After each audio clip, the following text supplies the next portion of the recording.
విజయ్ పూర్తి స్థాయి పాలిటిక్స్ లోకి అడుగు పెడుతున్న వేళ కోలీవుడ్ బాక్స్ ఆఫీస్ ను పూర్తి స్థాయిలో కబ్జా చేసే పనిలో పడ్డారు రజనీకాంత్, కమల్ హాసన్.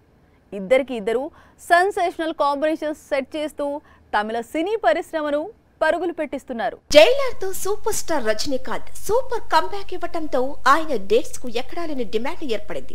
సూపర్ స్టార్ కూడా అడిగిన దర్శకులకు అడిగినట్లు డేట్స్ ఇచ్చేస్తున్నారు.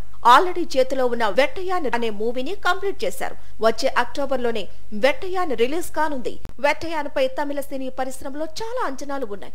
అందుకు కారణం ఈ సినిమాను జైభీమ్ దర్శకుడు తెరకెక్కించడం, రానా, ఫహద్ ఫాజిల్ ముఖ్య పాత్రలు పోషించడం ప్రధాన కారణం. వెట్టయాన్ తర్వాత లోకేష్ కనగరాజ్ మేకింగ్ లో కూలీ షూటింగ్ స్టార్ట్ చేయబోతున్నాడు రజనీ. కూలీ తర్వాత సూపర్ స్టార్ జైలర్ సీక్వెల్ నటించే అవకాశాలు ఉన్నాయి. మరోవైపు కమల్ హాసన్ కూడా దూకుడు మరింత పెంచారు. భారతీయుడు సినిమాకు మరో సీక్వెల్స్ రెడీ చేసి పెట్టిన కమల్ ఇప్పుడు మణిరత్నం మేకింగ్ లో థగ్ లైఫ్ లో నటిస్తున్నాడు. ఈ సినిమా థియేట్రికల్ రైట్స్ తమిళ సినీ పరిశ్రమలో అత్యధిక రేట్ కు అమ్ముడుపోయినట్లు సమాచారం.